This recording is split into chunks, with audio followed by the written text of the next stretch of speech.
Alison Morton, welcome. So good to have you here in Southern California today. Thank you so much. Well, it's hello from a quite chilly France. We are definitely going into the autumn. Yeah. Now, whereabouts in France are you, Alison?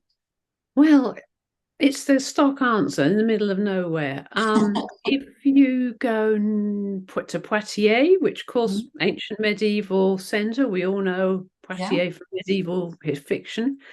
Um, and we're a little bit about an hour northwest of there, and Beautiful. it's a very small town, Yes. but it's And good. and how long have you lived there? This time, let's have a think. It's about 13 years now. Yeah. I was a student in France and partly spent part of my youth here and worked here. So it's not a foreign country. And I am a French citizen Yeah. as well as British. Yes, it's nice to have that dual citizenship, isn't it? Mm. Have a bit of both.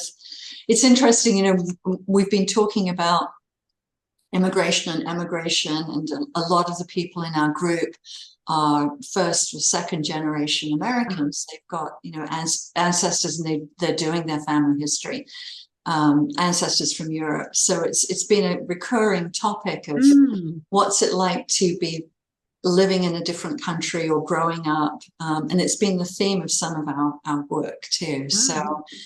did you, so let me ask you this, which is getting in the weeds a bit, but why not? So I grew up in England, of course, Mhm. near Colchester, which is a Roman town. And It is.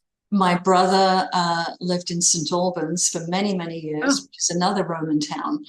You love to write about Roman history. mhm. Where was the influence? Was it the French Romans or was it the English Romans? Ah, this goes back into my own ancient history when Right. I was 11, and that was a long time ago. Yeah. Um, and my father was a Roman nut. And of course, we, as kids for holidays, we used to get dragged round Roman sites. Yeah. I didn't resent it at all, but when I was about 11 and I was going from primary school to grammar school. So I was in that between period. And I was very nosy, basically. I wanted to know about everything. My mother was a teacher, so she encouraged thought and challenge and discussion. So there's this fabulous Roman site, and it goes on for miles. I mean, it's huge. Ex-Greek city, Romans took it over, expansion. And they had the most beautiful mosaic tiles. I mean, the floors were just exquisite, and there was room and not bits, whole floors. So I said to him, "Well, who are the people who used to live here?" Because the walls weren't there and the roofs weren't there. So my dad, he was very good. He said he put it at the right pitch for an 11-year-old. And he said, "Well, about senators and soldiers and ships and traders and blah, blah, blah." Oh, right, okay. So I'm sitting there and it's really hot. Maybe my brain was boiling. And I said, "Yeah, but what did the mummies do?" I mean, mummies and children. He said, "Oh, well, the mummies stayed at home, looked after the children." And my mother was a head of a school department. Hmm. Me, women went out and worked. Even Right. that was my normal. And I said, "Well, that must have been a bit boring." I said, "Well, suppose the mummies also ran things as soldiers and sailors and senators." And he said, he was very clever. I thought I'd give him full marks for this one. He said, "Well, what do you think it would have been like?" Oh, right. Very clever. Lovely. And from then on, I have been over most of Roman Europe. If you see a really weird person at a Roman site like the Colosseum or the Forum or anywhere in France, quite at the big things like Nîmes and all the rest of it, if you see somebody stroking concrete, that's me. That's I you. love Yes. Roman concrete because Yeah, 2,000 years ago, hands touched that and made that. they did. And that is the history that somebody else touched that and now I'm touching it. Yeah, That to me is remarkable. it is.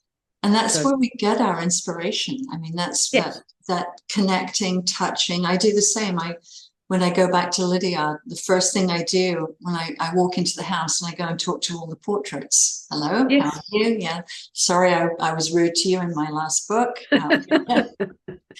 So yes, Alison, I understand completely. So did you write as a child or did you start Oh, writing I mean, we all wrote silly yeah. stories. Yes.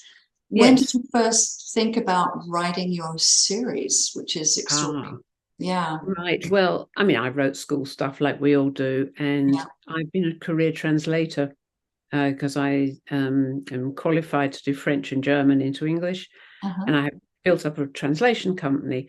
I've done PR stuff, I've done corporate documentation, I've done military reports because I was 6 years in uniform, but I'd never written creatively. I had a vivid imagination, which was all over the school reports. Alison Right. must pay more attention. Right. Um, but I went to a film, and I'm not going to say because I don't want to get sued. And I was sort of watching, it was filmed in Rome, and if I say it had Tom Hanks in it, and he's a very good actor, Right. a little bit of a speculative idea. So you're probably on the same I'm thing as on me. I'm on track. You're on track. It's not the first one, it's one he did before. And the filming was gorgeous. I mean, Ron Howard's photography is fantastic. Yes. And I had read the book, but the continuity was awful and the dialogue was all hacked up. And I thought, if I didn't know what was going on, I wouldn't know what was going on, which is such a shame. And I turned around to my husband and I said, do you know, I could do better than this. So, of course, he said, well, why don't you? Right.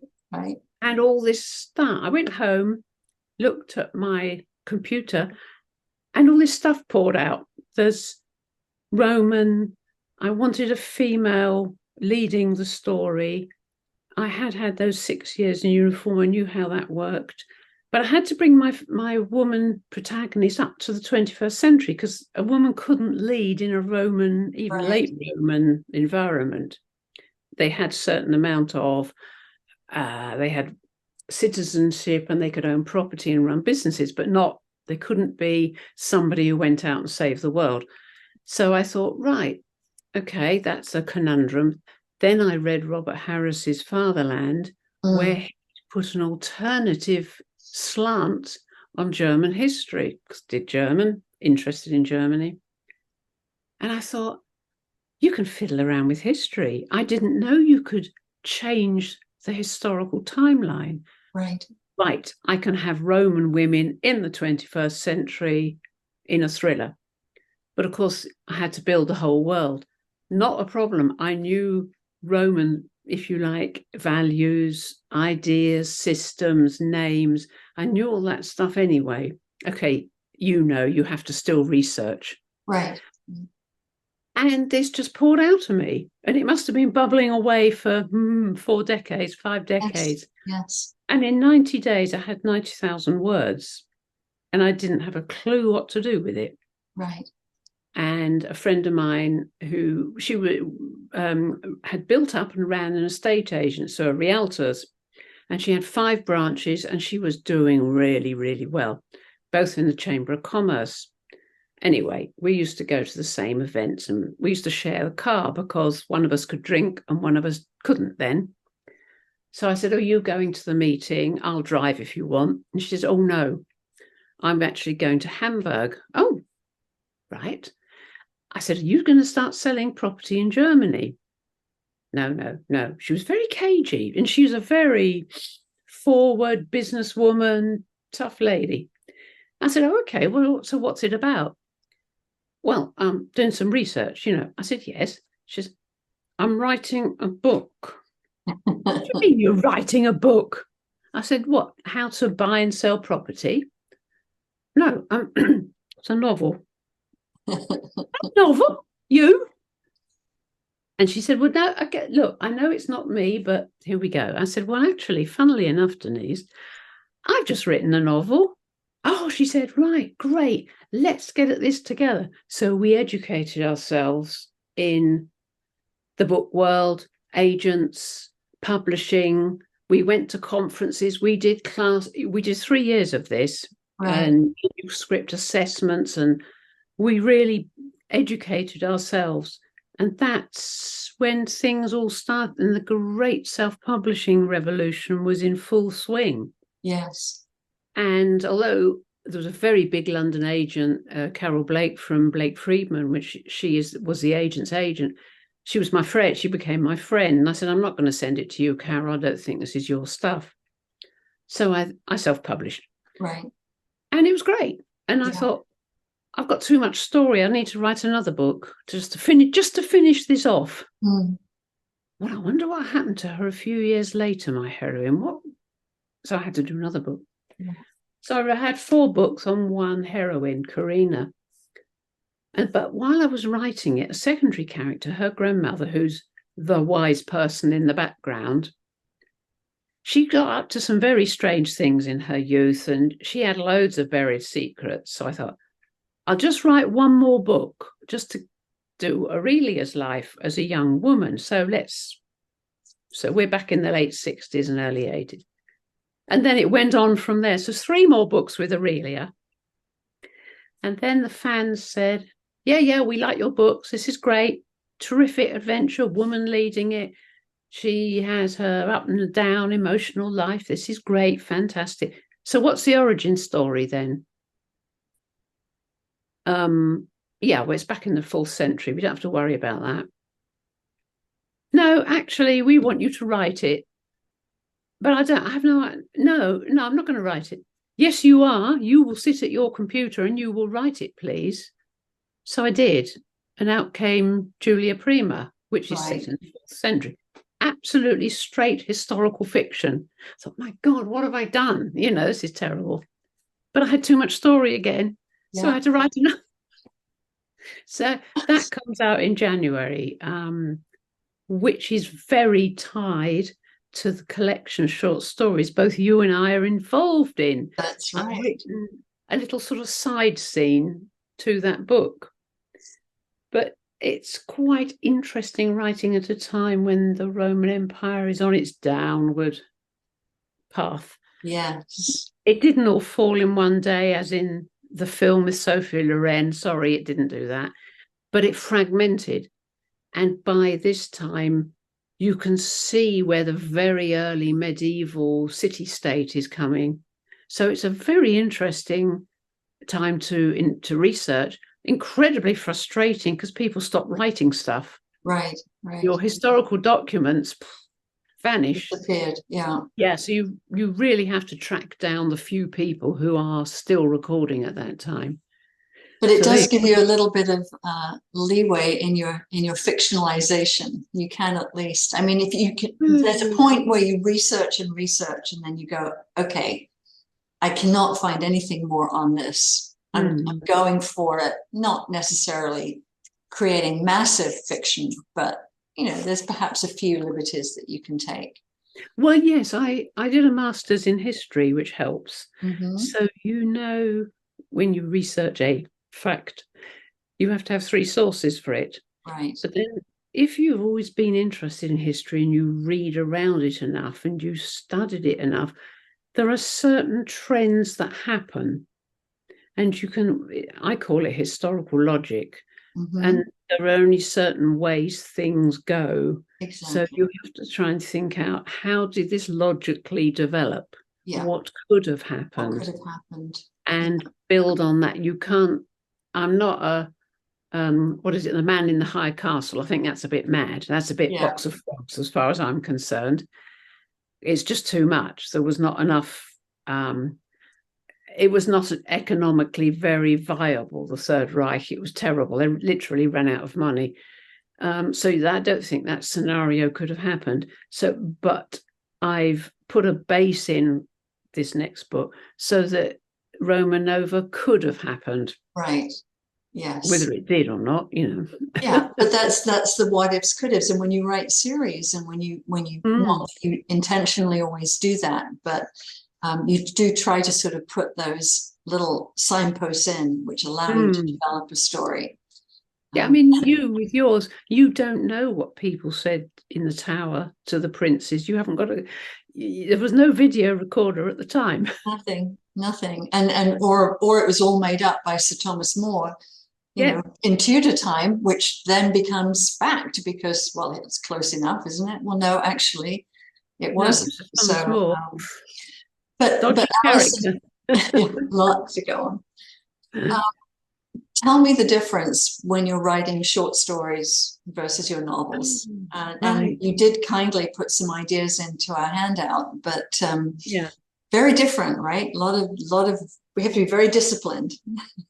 A great deal of difference. In fact, I am a long form writer. I'll give you that. You know, I can't write apart. I've done 2 novellas in my series, and because I restricted them to certain characters, I managed only to get to 35 and 38,000. Apparently, that's quite long for a novella. Anyway, Yeah. I can't keep it down. So Helen Hollick, who is masterminding our historical stories of exile, Yeah. she said, I'm doing one on 1066. Okay. And it's alternate history. You are the expert on alternate history. Yeah. I said, but I don't do shorts. No, I do not do. Ah, yes, there it is. It's sorry, there, 1066. Yes. Yeah. 1066 upside down. Like, suppose 1066, that massively iconic date, suppose it had worked out differently. And I said, oh, that's quite interesting. I said, but I don't know anything about Normans and the Norman world apart from general history. You know, everybody learns a little bit about medieval and so on. If you're at all interested in history, you know a bit, but you don't. So it's fun. Okay, right, fine. I said, as long as I can have one of my Roman Nova characters. Okay. And I said, I can't do 2,000 words. I can't do a story in that. I'll give you 5,000, she said. Oh, all right, then I'll do that. Oh, God, what have I done? What have I promised? But I did it. And I kept it down to one heroine, her sidekick, her lover, and William. Oh, plus a bad guy. And I found it quite refreshing. I found it very disciplining. Yes. I had to do masses of research to make sure I got the Rouen, Normandy's capital, right at the time. They were just on the point of building a stone quay, but when my heroine visits, it's still get into a small boat and go to the shore. So you have to make sure, is that tower standing at that time? Right. Has it been demolished by then? Yeah. And you have to go back. And what would a Roman think about a Norman town? Not a lot, I have to say, because she's thinking, not very impressed, right? My ancestors built Rome and the whole world, and this is supposed to be an amazing town. So you've got your character, you can bring your character in with attitude. Anyway, I did that. And Helen said, yeah, great, fantastic. We love it. And it did very, very well. 1066 upside down did really well.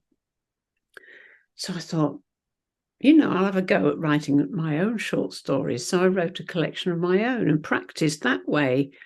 They were all over the place, but it was really, really good exercise. It makes you not have a massive cast of characters like I do in my long books. And it makes you concentrate on one theme. But don't let anybody make a mistake that it's easy. Right. Because it's not. You have only 1,500, 2,000, 5,000, whatever the words are, to get a whole story across and give a bit of character and a bit of setting. So you have to really focus down on that particular thing and keep your style very, very tight. Yeah. Whether you then take it and develop it into a book like some people I know have done, like me. And me. Yeah. But it does mean we get this chance to work with other people like you. I've worked with you on various projects. Yeah. And it means you do something different and it makes you work differently, which is never a bad thing. It does. And I think the thing that's that I found enjoyable, is that opportunity to perhaps explore an area of history or a topic that you're not familiar with. Yes. And you're not overwhelmed with thinking I've got to research a whole novel. No, it's just a vignette. It can just be a particular day in the life of, or be a particular incident. Yeah. And I think, encouraging my readers and writers in this group who are researching family history or writing nonfiction, don't get overwhelmed when you can concentrate on an essay, a short story, a different way of, even a descriptive paragraph or two about something that you're researching. Just write, right? Just for the joy of it, for getting the words on paper. which is the Very hardest much thing. so. Yeah. Yeah. I mean, Yeah. I must admit, when I was doing this so-called short story, when I'd done my research, I actually wrote up a result as if I was a stranger seeing this new landscape. And I Yes. didn't put it in the story, but it was perfect because I got into the mindset. So just Exactly. those few paragraphs was really, really good Yeah. for me as a writer. Yeah. Yeah, I did the same, Alison, for my short story. I was in, a different world. I mean, it was the same historical period, but character Ah. wise, Mm. people that I'd never really met before. So Mm. it was fascinating. Well, we're almost out of time. I can't believe Oh. it's flown by. Couple of things that Alison, I always ask my writer friends here, what's your number one sort of in minute, 1 minute or less? What would you recommend to people to encourage you to write, to get words on paper? What's your number one thing that keeps you going every day as far as writing? I think the thing is not to be afraid. The thing is to bash it out, to write it down. Yeah, Don't look at it as you're writing it. Just write the thing you want to, whether it's a description, a paragraph, a feeling, a little moment, character, a scene, bit of dialogue. Just write it. And then you can go back later because you might surprise yourself. It might be really good. yes, You stop. Oh, that word's not quite right. I think I need another word for that. As you're going, you lose your flow. yeah, So bash it out. I do this with my novels. I do 100,000 words like that. And even when I'm writing a letter or an email, and I try to keep it reasonably grammatical, I'm supposed to be a writer, I will just bash it out and then go back and after it's finished. right. So don't let your flow be interrupted. Just go for it, literally. That's a great piece of advice because I think, edit is such a four-letter word to so many Yeah. people. They're terrifying of editing, but there's a joy to it of Oh, honing, I love it. I love it. polishing, and yes. So I think that's a great piece of advice. Just get it on paper, right? Just do it. Yeah. Yeah. And you're almost done. Well, you've got yours out and done. I know a couple of weeks ago you were in that I'm almost there mode for I you. finished I typing. I've know. got to get this done.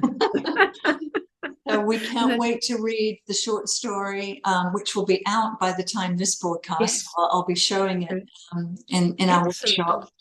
And I know you'll let me know when your novel publishes so I can tell everybody Yep. here the date for that, and encourage everybody to go read the Roman Nova series because It's it's been a brilliant. fun exercise. It's lovely. And Helen has been a fantastic project leader. Yes, And I just think we're going to have fun with launching it. I really do. I do too. I'm excited to see what Mm. happens. We'll be out in the world. It's been lovely to talk. You too, Alison. Thank you so much. Say goodbye to Rancho Santa Fe. Bye, everybody. Good luck with your writing. That's sweet. Thank you.